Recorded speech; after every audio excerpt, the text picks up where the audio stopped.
हाँ, देखिए जैसे कि पिछली तासिका में हमने भाषाई कौशल्यों को जान लेने की कोशिश की थी, जिसको अंग्रेज़ी में लिंग्विस्टिक स्किल्स कहा जाता है। भाषा बहुत महत्वपूर्ण संसाधन होती है किसी भी मनुष्य को अपनी संपूर्ण अभिव्यक्ति के लिए। हमने गत सप्ताह यानी इसकी पहली तासिका में श्रवण कौशल्य को लेकर चर्चा की थी और श्रवण कौशल्य में हमने ये बातें समझने की कोशिश की थी कि किस प्रकार से श्रवण और भाषण कौशल्य दोनों एक दूसरे से परिपूर्ति करते हैं, परस्पर पूरक हैं। और इस परस्पर पूरकता में और आगे चलकर दो तीन बातें हमने बताई थी कि श्रवण कौशल्य, जो श्रवण शब्द है, संस्कृत की श्रु धातु से बना हुआ है, जिसका अर्थ होता है सुनने की क्रिया, ध्यानपूर्वक सुनना, अध्ययन करना, अधिगम करना अर्थात लर्निंग इत्यादि। ये बात हमने ये भी जानने की कोशिश की थी कि भाषा शिक्षण में सबसे महत्वपूर्ण और प्राथमिक जो स्तर है, जो कौशल है, वो श्रवण कौशल है। और इस श्रवण कौशल में प्रायः मातृभाषा के द्वारा, मदर टंग के द्वारा अधिगम करने का बहुत बड़ा अवसर हमें प्राप्त होता है। यानी जो अनौपचारिक शिक्षा है, उसका सबसे बड़ा माध्यम यह हमें श्रवण कौशल्य के द्वारा प्राप्त होता है। इतना ही नहीं, प्रत्येक भाषा जो बाद में हम द्वितीय भाषा के तौर पर या अन्य भाषा के तौर पर या मातृभाषा से अलग भाषा के तौर पर पढ़ने की कोशिश करते हैं, समझने की कोशिश करते हैं, सीखने की कोशिश करते हैं, उस भाषा की प्रकृति, उसकी अनुतान, उसका बलाघात, उसकी स्वर व्यवस्था, उसकी शब्दार्थ रचना, शब्द रचना और व्याकरणिक संरचना अलग अलग कोटि की होती है।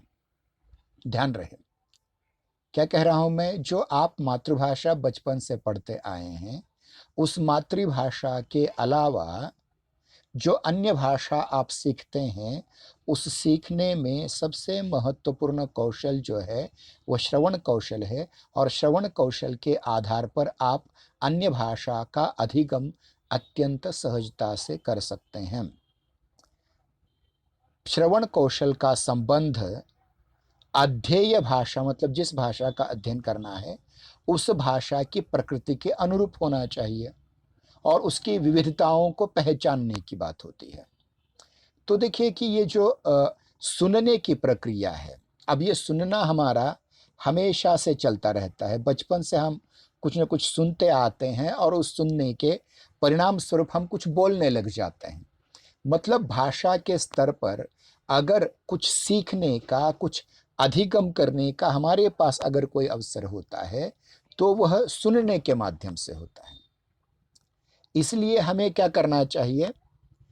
जब किसी नई भाषा को हम सीख रहे हैं, जैसे कि हो सकता है आप में से किसी की मातृभाषा मराठी हो, किसी की उर्दू या हिंदी हो, तो वो अन्य कोई भाषा सीख रहे हैं, तो उसमें सबसे पहले क्या होना चाहिए कि भाषा की जो सार्थक इकाइयां हैं, भाषा की जो सार्थक इकाइयां हैं, उन इकाइयों का सहज ज्ञान होना चाहिए हमें, और उसका अवधारण भी होना चाहिए।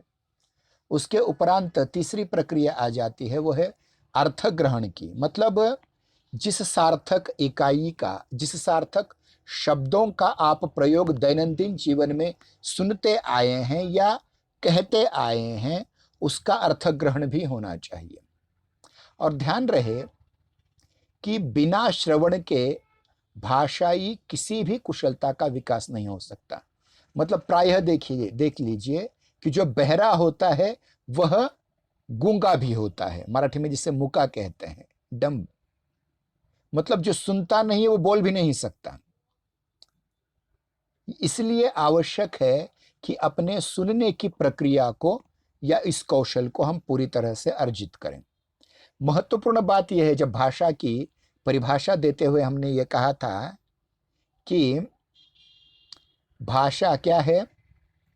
कर्णग्राह्य वाक प्रतीकों की एक प्रणाली है जिसके द्वारा एक मनुष्य दूसरे मनुष्य पर अपने भाव विचार प्रकट कर सकता है। अब यही भाव कर्णग्राह्य बात है। कर्णग्राह्य भाषा क्या है? कर्णग्राह्य, कान से उसका ग्रहण किया जाता है और मुख से उसे निसृत किया जा सकता है वाक प्रतीकों के द्वारा। तो कोई बहरा व्यक्ति अच्छा वक्ता बन नहीं सकता। इसलिए यह जरूरी है आपको कि जो किसी भी भाषा को जो हम अधिगम करना चाहते हैं, सीखना चाहते हैं, उस भाषा के जो प्रसिद्ध वक्ता हैं उनके भाषणों को हम सुने। अब देखिए, टेक्नोलॉजी का युग है, आगे बढ़ गया है। अगर आप अटल बिहारी वाजपेयी जैसे बड़े वक्ता को सुनना चाहते हैं तो यूट्यूब पर उनके भाषण आपको मिल जाएंगे। आप उनके भाषणों का अध्ययन कीजिए, उनके शब्द चयन का अध्ययन कीजिए, वे किस प्रकार से दो शब्दों में एक प्रकार का अंतर लेते हैं, पॉज लेते हैं, उसका अध्ययन कीजिए।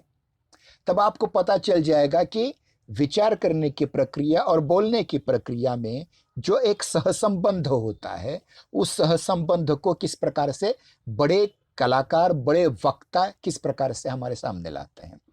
जैसे हिंदी के बारे में अगर हम कहें तो श्रीमान अमिताभ बच्चन जी हिंदी के बहुत बड़े वक्ता हैं, वैसे अभिनेता के तौर पर हैं, लेकिन जब वो हिंदी बोलते हैं तो कितनी साफ सुथरी हिंदी होती है, कितनी स्पष्ट हिंदी होती है। उसका भी अध्ययन आप धीरे धीरे करें तो सुनने लग जाएं।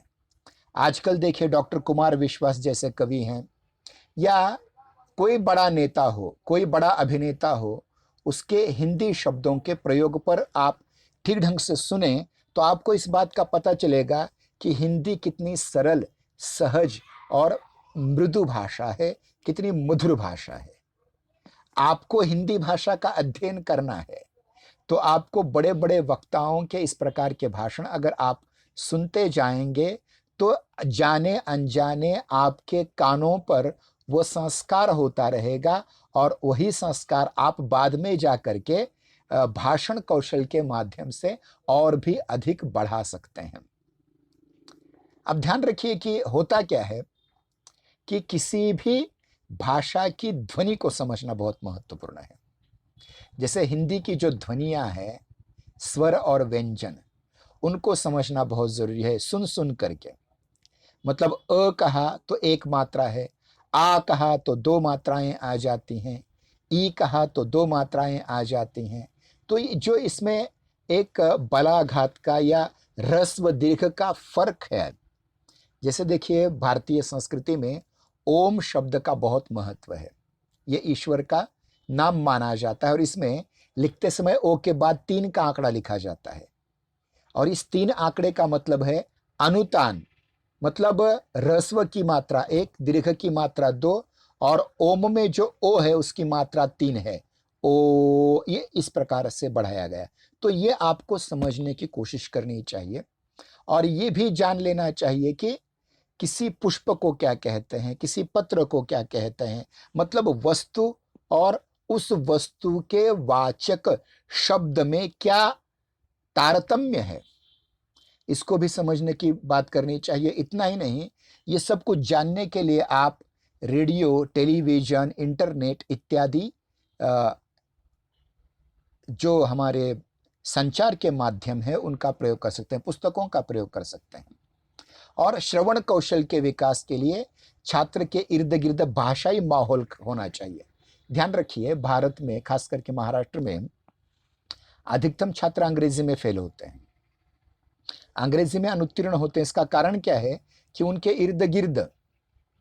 इर्द गिर्द भाषाई माहौल नहीं है, अंग्रेजी भाषा का माहौल नहीं है। इसलिए हमें जिस भाषा को सीखना है उसका पहले माहौल बनाना पड़ेगा। समझिए, आपको हिंदी सीखनी है तो आप टेलीविजन पर हिंदी समाचार सुने, टेलीविजन पर, रेडियो पर आप हिंदी समाचार सुने, तो परिणाम क्या होगा इसका, धीरे धीरे धीरे आपको जाने अनजाने उस भाषा की प्रकृति का ज्ञान होता रहेगा, शब्दों के उच्चारण का ज्ञान होता रहेगा और धीरे धीरे आप उस भाषा को सीखते जाएंगे। तो इस प्रकार से भाषाएं सीखने में, भाषाई कौशलों में श्रवण कौशल्य या सुनने का कौशल सबसे महत्वपूर्ण सीढ़ी है, स्तर है। और इस सीढ़ी, इस चरण को पार करने के उपरांत दूसरा आता है भाषण कौशल, जिसको हम संभाषण कौशल भी कह सकते हैं, स्पीकिंग स्किल। मतलब आप जो बोलते हैं, ध्यान रखिए, दुनिया में भाषा बोलने वाले सिखाने के लिए, भाषा सिखाने के लिए आज हजारों रुपए लेते हैं। आपने अंग्रेजी स्पीकिंग कोर्स नाम सुना होगा। मेरा एक मित्र है तमिलनाडु में, वह हिंदी के उच्चारण सिखाने के हजारों रुपए लेता है। इसका मतलब यह है कि भाषाई कौशल में बोलना बहुत महत्वपूर्ण है। मराठी में कहावत है, देखिए, बोलणाऱ्याचे माती पण विकते, न बोलणाऱ्याचं सोनं सुद्धा विकत नाही। मतलब जो बोलना जानता है, अपनी बात दूसरों को समझना चाहता है, अपनी बात दूसरों से मनवाना चाहता है, वो बहुत प्रतिभाशाली व्यक्ति होता है, वो बहुत प्रभावशाली व्यक्ति होता है। दुनिया में सारे वक्ता लीजिए, बड़े से बड़े वक्ता, महात्मा गांधी जी लीजिए। महात्मा गांधी जी के विचारों से हर कोई सम्मत नहीं हो सकता, लेकिन उनके विचारों में, उनकी वाणी में वह ताकत है कि उन्होंने संपूर्ण देश को अपने एक कंधे पर लेकर के भारत का संपूर्ण नेतृत्व किया। वही अटल बिहारी वाजपेयी जी के बारे में कह सकते हैं, वही आप प्रमोद महाजन जी के बारे में कह सकते हैं, वही हम सुभाष चंद्र बोस जी के बारे में कह सकते हैं। तुम मुझे खून दो, मैं तुम्हें आजादी दूंगा। उनके मुख से निकले एक वाक्य ने कितनी बड़ी जादू की। आज भी देखिए, बड़ी बड़ी फिल्मों में, बड़े बड़े टीवी सीरियल में, वेब सीरीज में डायलॉग लिखने के लिए करोड़ों रुपए लिए जाते हैं। होता क्या है इसमें? शब्दों का सही चयन और उसका प्रभावशाली प्रयोग। तो क्या करना चाहिए हमें? हम जो सुनते हैं, हम जो कुछ पढ़ते हैं, वैसे हमें बोलने भी आना चाहिए ना। और अगर आपकी अभिव्यक्ति सक्षम है, और अगर आपकी अभिव्यक्ति ताकतवर है, शक्तिशाली है, तो श्रोताओं पर गहरा प्रभाव छोड़ जाती है। दुनिया में जितने भी बड़े बड़े लोग हुए हैं, उन्होंने अपनी वाणी से 1 मिनट में दुनिया इधर की उधर कर दी है। और ये ताकत, वाणी की ताकत क्या होती है, भाषा की ताकत क्या होती है, इसका इतिहास आपके सम्मुख पड़ा हुआ है। अगर आप एक अच्छे वक्ता बनना चाहते हैं, चाहे वो मराठी भाषा के हो, चाहे उर्दू भाषा के हो, चाहे अंग्रेजी भाषा के हो, चाहे हिंदी भाषा के हो, चाहे संस्कृत भाषा के हो, चाहे पाली भाषा के हो, चाहे अर्धमागधी भाषा के हो, या भारत की किसी भी, या भारत के बाहर की किसी भी अन्य भाषा में आपका महारत हासिल करना चाहते हो, तो आपको बोलने आना चाहिए। और ये बोलना कैसे है? प्रभावशाली। और ये प्रभाव कैसे आता है? वो हमारे अंतर्मन की प्रेरणा से आता है। इसलिए हमने पहला जो कौशल सुना, सुनने की बात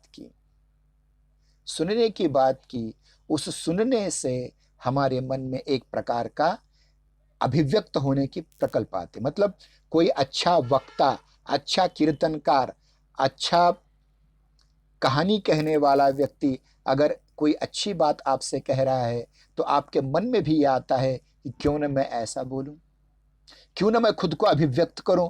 अगर कोई कवि अच्छी कविता कर देता है, तो हमारे मन में भी ये विचार आता है, ये तो बात मैं भी कर सकता था, लेकिन की उसने बंदे ने, वो मुझसे ज्यादा प्रभावशाली हुआ।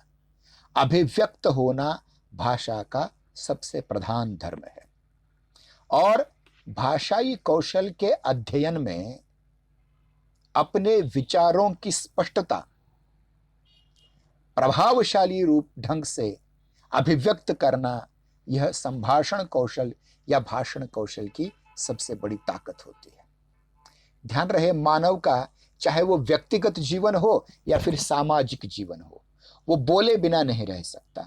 उसे अगर घर में कुछ चाहिए तो भी मांगना पड़ता है, किसी के विचार जानने हैं तो प्रतिप्रश्न करना पड़ता है, किसी को कुछ चाहिए ये पूछने के लिए भी उसे स्वयं उसके पास जाकर के उससे पूछना पड़ता है कि भाई तुझे क्या चाहिए। अगर आप कह दें क्या चाहिए तुझे, तो उसका प्रभाव गलत हो जाएगा। अगर कोई आपसे संपर्क करना चाहता है तो आपसे पूछेगा, श्रीमान आपका शुभ नाम क्या है? आप डायरेक्ट पूछेंगे क्या है नाम तेरा, तो वो प्रभावशाली बात नहीं होगी। ये जो संवाद की संप्रेषणशीलता है वह एक बहुत बहुत बहुत आसान बात है, सहज बात है।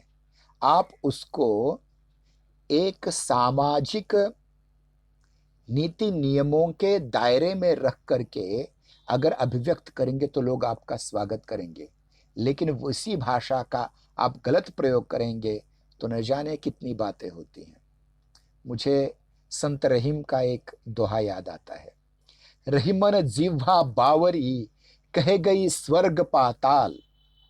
रहीमन जिह्वा बावरी कह गई स्वर्ग पाताल, आपू तो भीतर छिपी रही जूती खाए कपाल। ध्यान रहे, आप अपनी वाणी से स्वर्ग पाताल की बातें भी कर सकते हैं, लेकिन ये जबान छिप जाती है बाद में। लेकिन इस जबान ने जो घाव दिए हैं उस घाव का प्रत्युत्तर होता है कि दांत तोड़े जाते हैं। कबीर का भी इस प्रकार से एक दोहा है। कबीर पूछते हैं, दांत और जबान का संवाद उन्होंने कर कहा है। देखिए, दांत जबान से कहते हैं, हम 32 तू हम अकेली हमारी माँ, एक बार चबा डालें तो देने के लेने पड़ जाए, लेने के देने पड़ जाए। तो जीभ कहती है, तुम 32 मैं तुम्हारी अकेली माँ, एक बार टेढ़ी चलो तो 32 गिर जाए। 32 के 32 दांत गिर सकते हैं। इसलिए ध्यान रहे, भाषण में बोलना क्या है, कैसे बोलना है, इस शास्त्र को आप समझने का प्रयास करें। मातृभाषा से कुशलता आसानी से आ जाती है। मतलब अपना जो भाषाई परिवेश है, माहौल है, वातावरण है, उस वातावरण को आप मातृभाषा के माध्यम से समझ सकते हैं, विकसित कर सकते हैं और अन्य भाषा को सीखने के लिए ये प्रयास करना पड़ता है। मतलब मातृभाषा आप अपने वातावरण से, अपने माता से, अपने पिता से, अपने परिवार से, अपने परिजनों से, अपने पड़ोसियों से सहज रूप में सीख सकते हैं, लेकिन अन्य भाषा का सीखना बहुत कठिन प्रक्रिया है। अन्य भाषा बोलना बहुत कठिन प्रक्रिया है। इसलिए हमें क्या करना चाहिए कि हम अपनी मातृभाषा को छोड़ करके किसी अन्य भाषा को सीख रहे हैं, समझ रहे हैं, तो हमें बहुत प्रयास पूर्वक अर्जन करना पड़ता है, बहुत प्रयास करना पड़ता है। अगर समझिए मैं मराठी भाषी व्यक्ति हूँ, लेकिन मैंने अपने गुरुओं से धीरे धीरे हिंदी सीखी। अगर मुझे उर्दू सीखनी है तो मुझे पहले से अलिफ बे पे ते से जिम चिम है खै दाल दाल जाल स्वाद है डे रेज ये पढ़ना पड़ेगा, प्रयास पूर्वक पढ़ना पड़ेगा। मुझे अगर अंग्रेजी पढ़नी है तो एबीसीडी से शुरुआत करनी पड़ेगी। मुझे अगर संस्कृत भाषा पढ़नी है तो संस्कृत के व्याकरण से शुरुआत करनी ही पड़ेगी।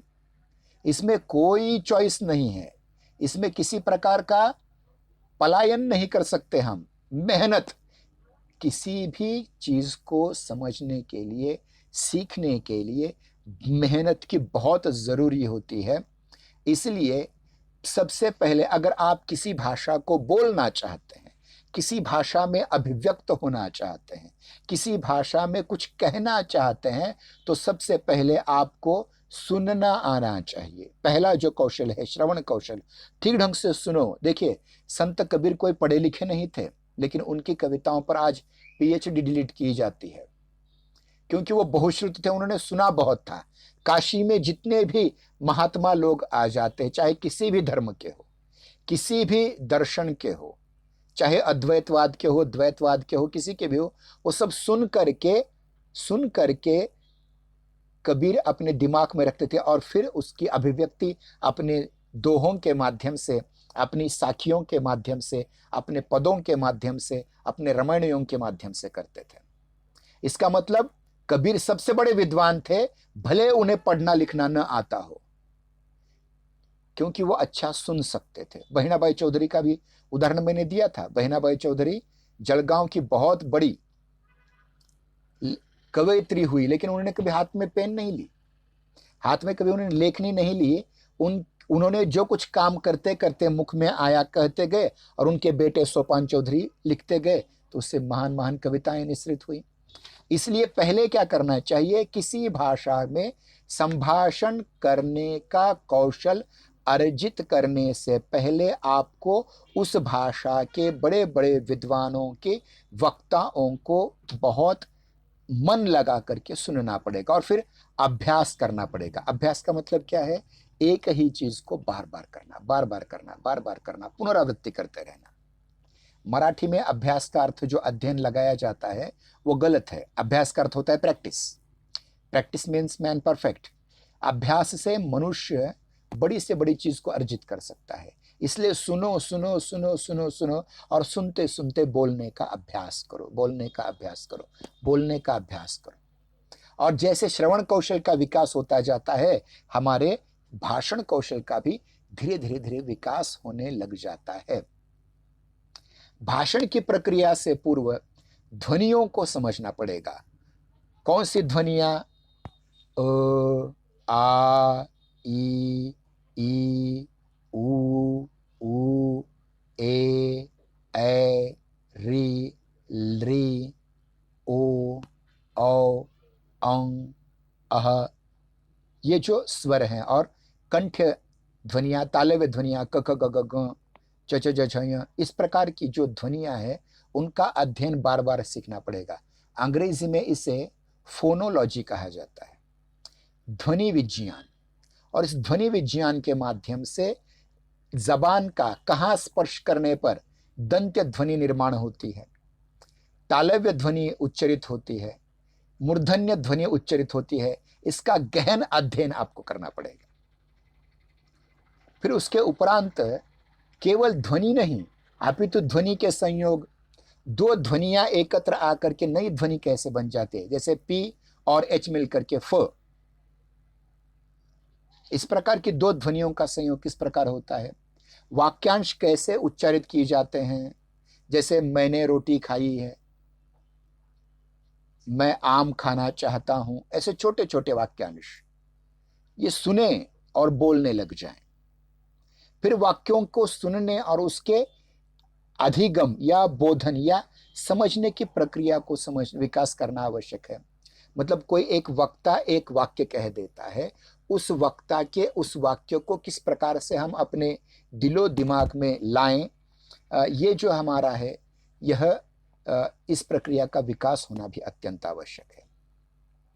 यह भाषण का कौशल्य का विकास आरंभिक स्तर है। मतलब दूसरों की बातें सुनो, छोटे छोटे वाक्यांश बनाओ, छोटे छोटे वाक्य बनाओ, उनका प्रयोग दैनंदिन जीवन में करो। रोजमर्रा की जिंदगी में कम से कम आज कल जितना प्रयोग किया उससे एक आध वाक्य ज्यादा प्रयोग करो। ये केवल हिंदी के बारे में नहीं, अगर आप अंग्रेजी भाषा भी सीखना चाहते हैं तो ऐसा ही प्रयोग करने का प्रयास कीजिए। इसके उपरांत ध्यान रहे कि भाषा कौशल यानी भाषण कौशल जो है, बोलने का जो स्किल है, उसको भी प्रकट किया जा सकता है। पहला होता है उच्चारण। उच्चारण, तो उच्चारणों में आपको ध्वनियां सीखनी पड़ेंगी, बलाघात सीखना पड़ेगा, विवृत्ति सुननी पड़ेगी और अनुतान। अब इसमें देखिए ध्वनियां में जो मैंने कहा था कि प्रायः भारतीय भाषाओं की ध्वनियां दो विभागों में विभक्त होती हैं, एक है स्वर और दूसरी है व्यंजन। स्वयं राजन्ते इति स्वरः, जो उनका उच्चारण अपने आप हो जाता है, खुद ब खुद हो जाता है, वह स्वर हैं। और व्यंजन, जिनके उच्चारण में स्वर की मदद ली जाती है, वो व्यंजन है। कंठ्य ध्वनियां कौन कौन सी हैं, क ख ग घ ग। तालव्य ध्वनियां कौन सी हैं, च च ज छ य। मूर्धन्य ध्वनियां कौन सी हैं, ट ट ड ढ ण। औष्ठ ध्वनियां कौन सी हैं, प प ब भ म। दंत्य ध्वनियां कौन सी हैं, त त द ध न। औष्म ध्वनियां कौन सी हैं, य र ल व श। ध्यान रहे, तो इस प्रकार से ध्वनियों का अध्ययन करना पड़ेगा। फिर उसके बाद बलाघात, मतलब ह्रस्व और दीर्घ, इसमें क्या फर्क है? अपने हाथ के अंगूठे की यहाँ एक नाड़ी होती है, अंगूठे की नाड़ी।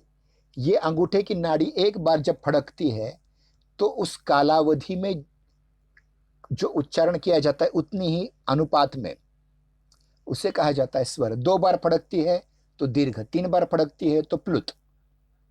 तो ये बलाघात आपको सीखना चाहिए। कोई दूर खड़ा आदमी है, आप उसे पुकार रहे हैं, अरे आजा, तो इसमें अरे आजा ये जो कहना है ये बलाघात है। किसी एक चीज, किसी एक अक्षर पर कितना बल देना है, किसी एक अक्षर पर कितना बल देना है, उसको लेकर के मैंने एक उदाहरण दिया था आपको। देखिए, अरे आप आ गए। अब देखिए एक सीधा वाक्य है, अरे आप आ गए। अब इसमें प्रत्येक शब्द पर अलग अलग बलाघात देने पर किस प्रकार से अर्थभेद होता है। अरे आप आ गए, अरे आप आ गए, अरे आप आ गए, अरे आप आ गए। तो ये जो इसमें है ना बलाघात, किस अक्षर पर आपको बलाघात करने हैं, उससे उसकी शाब्दिक अभिव्यक्तियां, अर्थगत अभिव्यक्तियां अलग अलग अलग बनती जाती हैं। विवृत्ति होती है, अनुतान होती है। अनुतान मतलब लंबा लंबा खींचना किसी एक शब्द को। जैसे प्रायः शास्त्रीय संगीत में देखिए कुछ लोग कहते हैं सारे गम पधनि सा सा रे, तो इस प्रकार से जो अनुतान होती है वो भी एक महत्वपूर्ण बात है। तो ये केवल हुआ उच्चारण, इसमें कोई सार्थक बात नहीं है। मतलब ध्वनियां सार्थक नहीं होती, बलाघात सार्थक नहीं होता, विवृत्ति सार्थक नहीं होती, अनुतान सार्थक नहीं होती, ये उच्चारण की बातें हैं। लेकिन यही बातें जब सार्थक रूप लेते हैं तो उसे कहते हैं मौखिक अभिव्यक्ति। क्या कहा जाता है उसे? मौखिक अभिव्यक्ति। और इस मौखिक अभिव्यक्ति में 2 चीजें हैं। एक आपके विचार, आप क्या बोलना चाहते हैं। पहले आपके मन में, आपके हृदय में, आपके मनोमस्तिष्क में, आपके दिलो दिमाग में पहले ये विचार आता है कि मैं क्या बोलना चाहता हूं या मैं क्या बोलूं, मुझे किस प्रकार की अभिव्यक्ति करनी है, और फिर उसमें सोच विचार करके आप उसे बोल देते हैं। और ध्यान रहे, हमारे माइंड में, हमारे मस्तिष्क में एक कंपाइलर होता है। कंपाइलर मतलब अनुवादक, भाषांतरकार।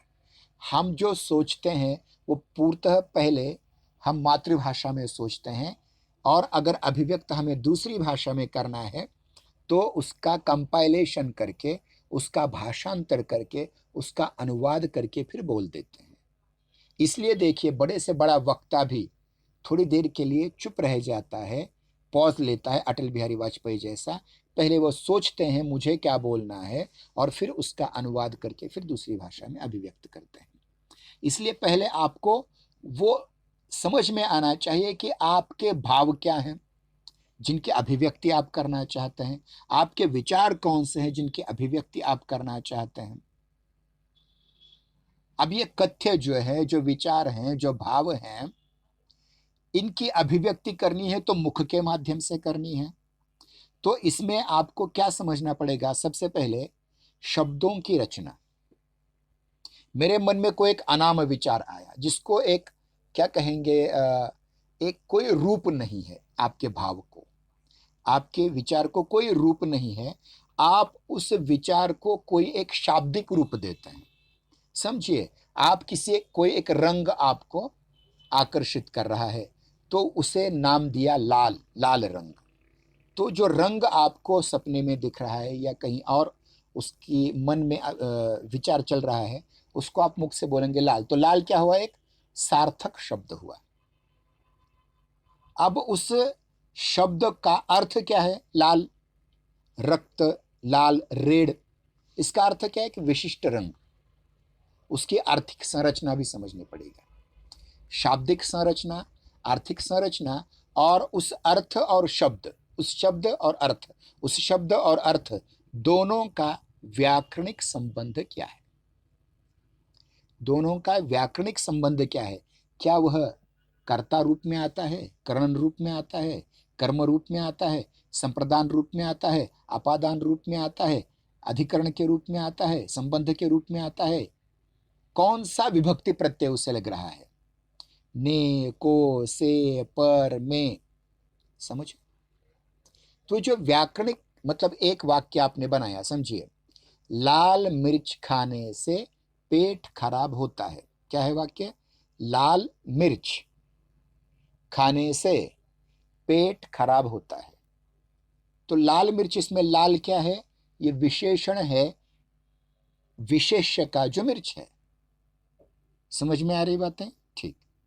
तो ये बात, ये बहुत जरूरी है कि जिन शब्दों का आप चयन करते हैं अपनी अभिव्यक्ति के लिए, पहले उनका अर्थ आपको समझ में आना चाहिए, और उस शब्द और उस अर्थ दोनों में जो व्याकरणिक संरचना संबंधी संबंध है, व्याकरणिक ढांचा जो उसका है, उसको भी समझ में आना चाहिए। इसलिए हमें धीरे धीरे इन दो चीजों का अध्ययन करना अत्यंत आवश्यक है। पहले उच्चारण और फिर उसके बाद मौखिक अभिव्यक्ति। पहले प्रत्येक शब्द, प्रत्येक अक्षर का उच्चारण करना सीखिए, और वह उच्चारण शास्त्र शुद्ध हो। अ ही होना चाहिए, अ का ए नहीं होना चाहिए। क का उच्चारण क ही होना चाहिए। ह का उच्चारण ह ही होना चाहिए। ढ का उच्चारण ड ही होना चाहिए। ठ का उच्चारण ठ ही होना चाहिए। इसलिए जिस भाषा को आप सीखना चाहते हैं, जिस भाषा में आप बोलने का कौशल अर्जित करना चाहते हैं, उसकी उच्चारण पद्धति को, उसके वर्णोच्चार को पहले समझना बहुत जरूरी हो जाता है। और ये सीखते सीखते सीखते आपके ध्यान में आ जाएगा कि सही उच्चारणों के माध्यम से, सही अनुकरण के माध्यम से, बार बार सस्वर पठन करने के माध्यम से। और मैं बहुत बार कहता हूं, अगर आपको अच्छा वक्ता होना है तो आपके पास जो लिखा हुआ है उसको जोर से पढ़ो, ताकत से पढ़ो। समझिए कोई श्लोक है, समझिए कोई कविता है। का कोकिल बरसा पावक कण, नष्ट भ्रष्ट हो जीर्ण पुरातन। तो ये ऐसी अगर कोई कविता आ जाती है, या फिर कोई कविता आ जाती है, हिमाद्रितुंग श्रृंग से प्रबुद्ध शुद्ध भारती, स्वयं प्रभा समुज्ज्वला स्वतंत्रता पुकारती, अमर्त्य वीर पुत्र हो दृढ़ प्रतिज्ञ सो चलो, प्रशस्त पुण्य पंथ है बढ़े चलो, असंख्य कीर्ति रश्मिया विकिरण दिव्यदा हसी। तो इस प्रकार की जो कविताएं आप पढ़ लेते हैं तो उनके उच्चारणों पर ध्यान दें, और ये जोर जोर से पढ़ें। इसलिए पढ़ें कि उनके सुनने की प्रक्रिया आपको ध्यान में आ जाए। आप अपने मुख से जो कह रहे हैं वो ठीक ढंग से सुने, कहाँ बलाघात हो रहा है। इतना ही नहीं, कभी कभी जो बातें हम उच्चारण करते समय गलत हो जाती है तो हमसे ज्यादा जानने वाला व्यक्ति कहता है ना ना ना ना, ऐसा उच्चारण ना करना, इस उच्चारण की जगह ऐसा उच्चारण करके देखो तो अधिक प्रभावशाली बन जाएगी आपकी वाणी। तो ये जरूरी है कि सस्वर पठन करें। जैसे देखिए, हम जब बचपन में थे तब हमें अष्टाध्यायी सिखाई गई थी। ऐ उन ड्रिल ड्रिक ऐ ओंग ऐ ओ छाय वरट लण यम गण नम झबय घड़दश झब घड़दश ख फ चट तव कपय शिश सरहल। ये इसके माध्यम से वर्णोच्चारण पक्के होते हैं। इसलिए देखिए, अंग्रेजी में एक शब्द आता है टंग ट्विस्टर, मतलब एक ही शब्द को अलग अलग पद्धति से बोलने का प्रयास करो।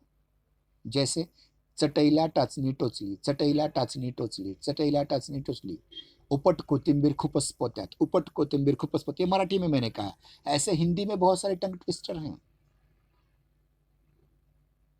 तो इन टंग ट्विस्टर का उच्चारण में कैसे प्रयोग होता है, किस प्रकार से आपकी वाणी को और शुद्ध किया जा सकता है, इसको लेकर के बहुत सी बातें आपके सम्मुख आती हैं। हमारा समय समाप्त हो रहा है। धन्यवाद, आपने सुना। कल की तासिका में इस भाग को हम आगे और ले जाएंगे। धन्यवाद।